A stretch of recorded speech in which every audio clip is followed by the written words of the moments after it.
हर खबर पर होगी आपकी पकड़। डाउनलोड कीजिए एबीपी लाइव ऐप। और अब जानिए कोरोना से पिटते मुक्केबाजों की कहानी। कोरोना लॉकडाउन में रोजी रोटी के संकट की एक बहुत ही मार्मिक कहानी सुनी है। ये कहानी है मेरठ के मेडल जीतने वाले 2 खिलाड़ी भाइयों की, जिनके पिता की नौकरी जाने के बाद अब सब्जी बेचने के अलावा भाइयों के पास कोई विकल्प नहीं।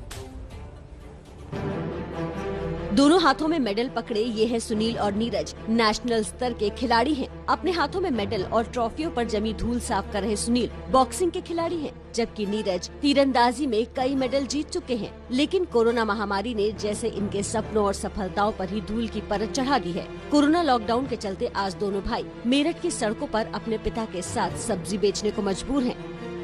अभी लॉकडाउन की वजह से पापा की प्राइवेट जॉब थी, तो अभी उनकी सैलरी नहीं आ पा रही थी, तो सब्जी में पापा की हेल्प कर रहे हैं। अभी सब्जी बेच के काम चलाना पड़ रहा है, वक्त की 2 रोटी मिल जाए। अब क्या कर सकते हैं, पेट के लिए कुछ तो करना ही पड़ेगा।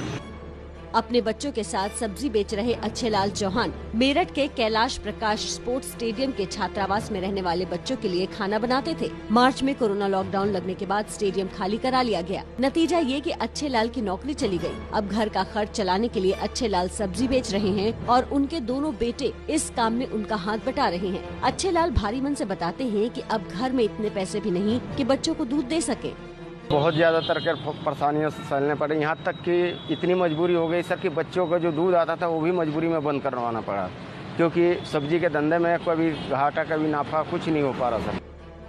सुनील चौहान साल 2010 से बॉक्सिंग की प्रैक्टिस कर रहे हैं और सीनियर, नेशनल और यूनिवर्सिटी लेवल पर कई मेडल्स जीत चुके हैं। नीरज पिछले 6 सालों से तीरंदाजी में जूनियर और सीनियर नेशनल लेवल पर सिल्वर मेडल जीत चुके हैं। सुनील चौहान कहते हैं कि घर में आमदनी का कोई जरिया न होने की वजह से आज उन्हें प्रैक्टिस छोड़कर पिता का हाथ बटाना पड़ रहा है। पापा ने, मम्मी ने शुरू से पढ़ाया लिखाया और गेम में इतने सपोर्ट किया। कहीं भी जाते थे पैसे वैसे की दिक्कत नहीं आने देते थे, बट अब इस समय ऐसी दिक्कत है कि घर में कि दूध तक नहीं है, खाने थोड़ा कम है। नीरज, सुनील और उनके पिता अच्छेलाल की सरकार से गुहार है कि सरकार उनकी और उनके जैसे हर उस परिवार की मदद करे जिससे फिर किसी खिलाड़ी को नीरज और सुनील जैसी मुश्किलों का सामना न करना पड़े।